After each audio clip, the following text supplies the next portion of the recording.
안녕하세요. 오늘도 사연살롱을 찾아주셔서 감사합니다. 저는 태어나서 한 번도 엄마를 본 적이 없습니다. 평소에도 몸이 약했던 탓에 출산은 무리라는 병원의 만류에도 불구하고 저를 낳다가 돌아가셨고, 아빠는 엄마에 대한 그리움과 미안함에 재혼도 하지 않으시고 저를 홀로 키우셨어요.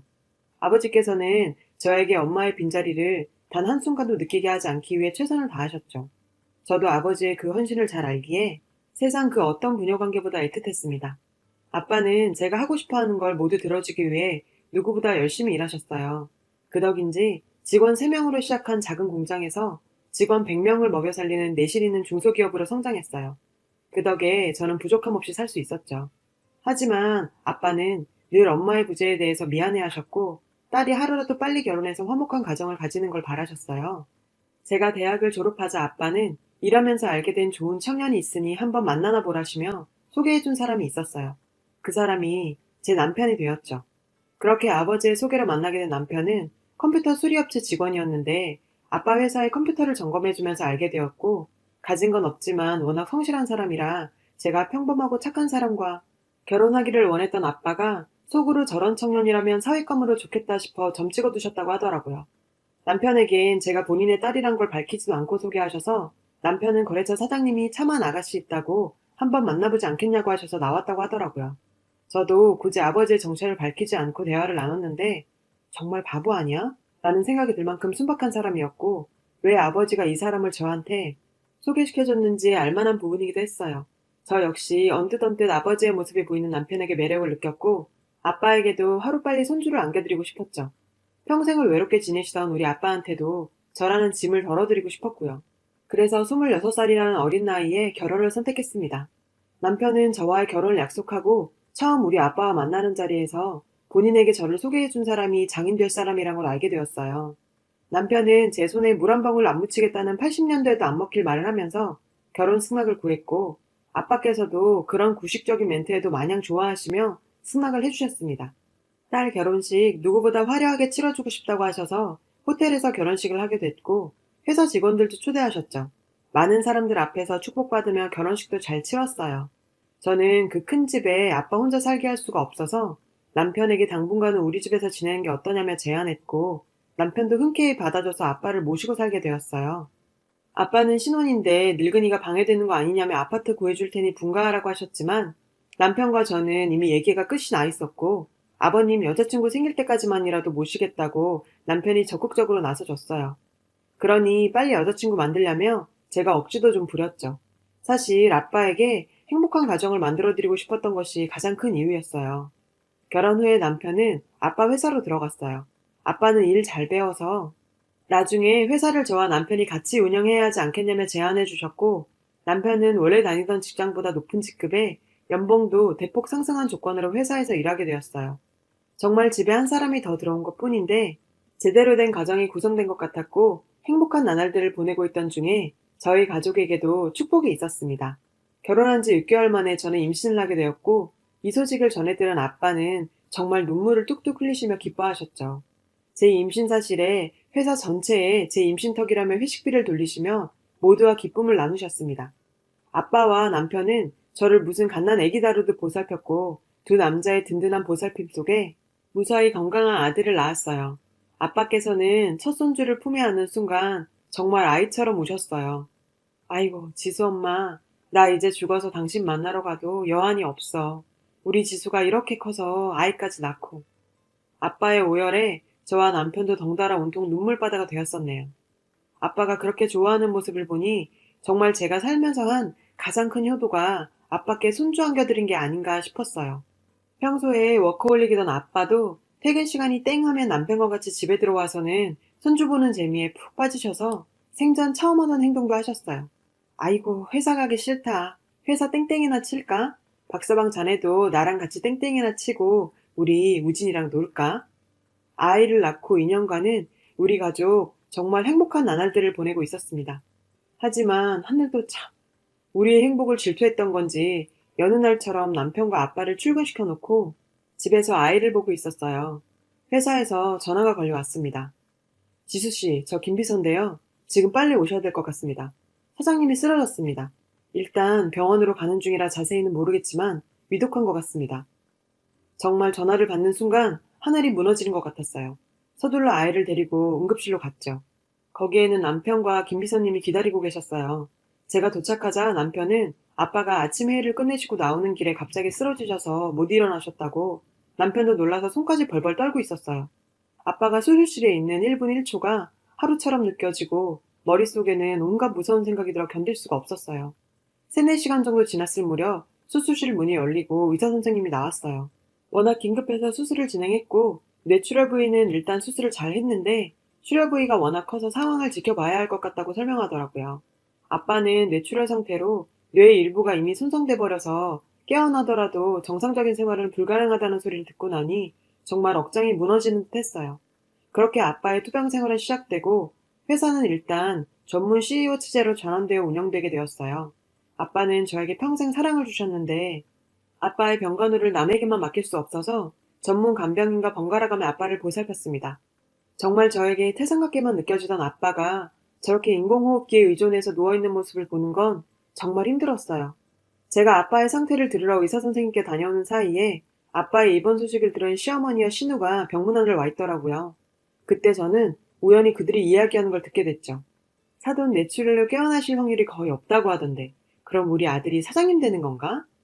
엄마, 당연하지. 언니는 회사 일에 별 관심 없어 보이던데. 오빠가 회사 대표 해야지. 사돈께서도 그러라고 회사에서 일 배우러 가신 거 아니야?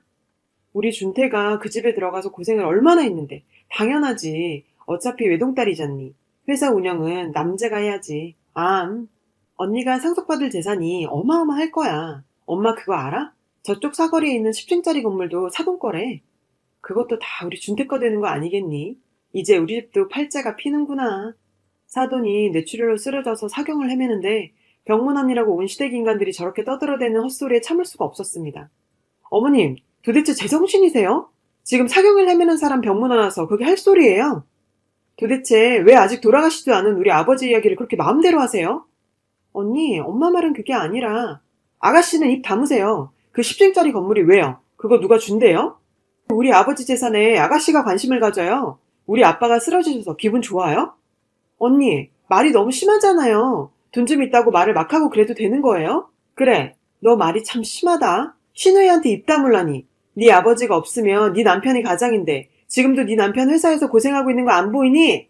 정말 너무 어처구니가 없어서 시어머니와 신우이를 병문안도 받지 않고 그대로 돌려보냈습니다. 퇴근 후 남편은 저에게 병문안까지 온 사람들을 병문안도 안 받고 돌려보내는 건 무슨 경우냐며 저에게 화를 내더라고요. 저는 오늘 오전에 있었던 일을 남편에게 알려줬죠. 동생과 어머니가 나쁜 의도로 그러진 않았을 거라며 자기가 잘 말할 테니 걱정 말라고 했어요. 그러면서 저를 달랬고 저도 아빠 일만으로도 머리가 너무 복잡했기에 더 이상 이 일로 싸울 만한 기력도 안 남았었어요. 그저 아빠가 제발 한 번이라도 눈을 뜨시길 기다렸습니다. 하지만 하늘은 저에게 가혹했어요. 6개월간 아빠 옆에서 간호하며 깨어나시기만을 빌었지만 아빠는 뭐가 그리 급했는지 엄마 곁으로 가셨습니다. 장례식 마지막 날 김 비서님이 찾아오셔서 아빠가 생전에 써놓으셨던 유언장을 보여주셨어요. 아빠의 재산은 모두 제 앞으로 남긴다는 내용과 함께 회사는 제가 원한다면 제가 운영하고 그게 아니라면 전문 CEO에게 맡기라고. 절대 사위가 회사 운영하게 해서는 안 된다고 남겼더라고요. 그리고 김 비서님은 조심스럽게 제가 6개월간 아빠 병간호하는 동안 있었던 일을 알려주셨어요. 아빠가 쓰러지고 회사에선 호랑이 없는 굴에서 여우가 대장질한다고 남편은 아빠의 사위라는 허울 아래서 마치 자신이 사장이 된 양 굴었고 저놈 저럴 줄 알았다는 사람들도 많았답니다. 그래도 다른 직원들이나 간부들도 진짜 회사를 물려받을지도 모르는 남편의 위세에 눌려 아무 말도 못하고 있다고 하더라고요. 회사에서 아버지 사위로 대접받으면서 이제까지와는 다른 대접을 받으며 지내다 보니 사람이 변했다는 걸 아빠는 이미 알고 계셨던 것 같습니다. 그래서 그런 유언을 남기셨던 것 같아요. 아버지 장례가 끝난 후 정신없는 시간들을 보내고 있던 중 시어머니 생신날에 오랜만에 시댁에 방문하게 되었어요. 아빠가 돌아가신 후 남편과도 약간은 서먹해진 상태였기도 했고 병원에서 들은 시댁 식구 이야기들과 겹쳐서 아빠의 유언이 머릿속에 계속 맴돌았거든요. 남편은 이미 시댁에 와 있었고 들어가는 순간 뭔가 이상하더라고요. 시댁 집 앞에서 어디서 많이 보던 차가 서 있었는데 그건 분명 아빠 차였습니다. 아빠 차가 시댁 앞에 세워져 있는 걸 보니 의문을 가질 수밖에 없었죠. 그리고 듣게 된 시댁 식구들의 대화는 정말 저것들이 인간인가 싶을 정도로 악랄했습니다. 이야, 이제 그 회사 우리 아들이 맡는 거야? 사장님 아들 준 덕에 벤츠도 다 타보고. 정말 호강한다, 호강해. 준태야, 니 처한테 말 잘해서 그 건물에 내 가게도 하나 좀 내주면 어떠니? 엄마, 그런 것까지 마누라한테 물어보고 해야 돼? 내가 가장인데? 걱정 마. 하고 싶은 가게 있으면 말만 해. 내가 알아보고 차려줄게. 건물주가 이런 게 좋은 거 아니겠어? 오빠, 저번에 말한 것도 잊지 마. 나 카페 차려준다는 거. 그 시댁 가족들의 대화는 우리 아빠 재산이 마치 자기들 재산이냥 굴면서 지들끼리 이거 해준다, 저거 해준다, 김칫국 드링킹을 하고 있더라고요. 아버지 병문안 와서도 그러더니 이 쓰레기 같은 족속들을 더 이상 두고 볼 수만은 없었습니다. 지금 다들 무슨 소리를 하고 있는 거예요? 왜 우리 아빠 건물에 니들이 장사를 하니 많이 떠드는 거냐고. 당신이 뭔데 우리 아빠 건물에 이러쿵저러쿵 말하는 건데? 그리고 저 밖에 우리 아빠 차가 왜 서 있는 건데? 당신 뭐 하는 짓이야? 갑자기 이렇게 들어와서 좋은 날 왜 큰 소리야? 지금 겨우 그런 걸로 시어머니 생신날 와서 이렇게 큰 소리 지르는 거야? 남편 가족한테 좀 베푸는 게 그렇게 싫어? 돈 많은 사람들 욕심 많다더니 딱 이 꼴 보고 하는 말이네. 어차피 탈 사람도 없는 차 좀 타면 어떻다고 이렇게 난리냐? 탈 사람도 없는 차? 진짜 빌어먹을 놈이네. 지금 그걸 말이라고 하는 거야? 아, 이제 알겠네. 아빠가 왜 당신 회사 운영에 참여시키지 말라고 한 건지. 이제 우린 끝이야. 이혼해. 정말 제가 알던 그 순박한 사람이 맞나 싶을 정도로 뻔뻔하게 짝이 없는 사람이었습니다. 더 이상 이렇게 변해버린 남편과 우리 아빠가 돌아가셨는데 기회 노린 듯 돈만 보고 득달같이 잘려드는 이런 인간들을 더는 보고 살 수 없다는 생각에 저는 그 자리에서 이혼을 통보했습니다. 저희 갑작스러운 이혼 통보에 시댁 식구 모두가 얼어붙었고 정적을 깨고 시어머니께서는 말씀하셨죠. 얘야, 흥분 가라앉히고 어차피 너 아버지 재산 많이 받았잖니. 네 남편 가족들 좀 편하게 살게 해주는 게 큰 문제니. 너도 이혼하고 재산분할 소송하면 네가 불리한 거 아니냐. 너도 이제 남편까지 없으면 세상에 믿을 사람이 어딨니. 그러니 무슨 재산분할 같은 무식한 소리를 하는 시어머니를 보고 있으니 정말 이 집안은 우리 아빠 재산에 눈이 뒤집혀 있었다는 게 보이더라고요. 아버지 쓰러졌을 때 자기들끼리 그런 이야기 한 이유가 이런 거구나 싶었죠. 참 어이가 없어서. 어머님, 무식하면 뭘 좀 알아보고 얘기하세요. 상속받은 재산이 왜 재산 분할에 들어가요? 그리고 제가 이 말까지는 안 하려고 했는데요. 저 인간이 당신의 가족들 회사에 이름 올려서 월급도 타먹고 있는 거 다 알아요. 당신 아들하고 재산 분할 소송 붙을 일 없으니 쓰잘데기 없는 걱정하지 말고 당신 아들 깜빵 가면 면회나 잘 가요. 그리고 거기 아가씨, 남자친구까지 우리 회사에서 돈 받고 있던데 그거도 조사 들어갈 거니 각오하세요. 제 한마디에 시댁 식구들은 쥐죽은 듯이 조용해지더라고요. 그제서야 그 인간 가족들은 정신이 들었는지 자기네들이 정신이 나갔었다며 저한테 갑자기 울고 불며 용서를 빌더라고요. 돈이 그렇게 무서운 건지 정말 싹싹 빌었어요. 참 씁쓸했습니다. 30분 전까지 우리 아버지 재산을 가지고 왈가왈부하던 인간들의 거지 같은 모습에 역겹기까지 해서 더 이상 그곳에 있을 수 없었어요. 회사 차원에서 남편에 대한 감사가 들어갔는데 아버지가 쓰러지기 전부터 자기 가족들을 불법 취업시켜 돈을 받아간 것도 모자라 시간이 지나면서 점점 간이 커졌는지 나중엔 회사 돈까지도 손을 댔더라고요. 회사 돈을 정말 꼼꼼하게도 해먹었더라고요. 감사가 끝난 후 김 비서님께서는 모든 결정권을 저에게 일임해 주셨어요. 그 인간과 시댁 식구들의 악마 같은 모습을 본 이상 저에게도 그들에게 남은 온정이랑 1도 없었고 다 법대로 처리했습니다. 그 인간은 회사 감사에서 하다 자기 엄마 탓을 했다고 하더라고요.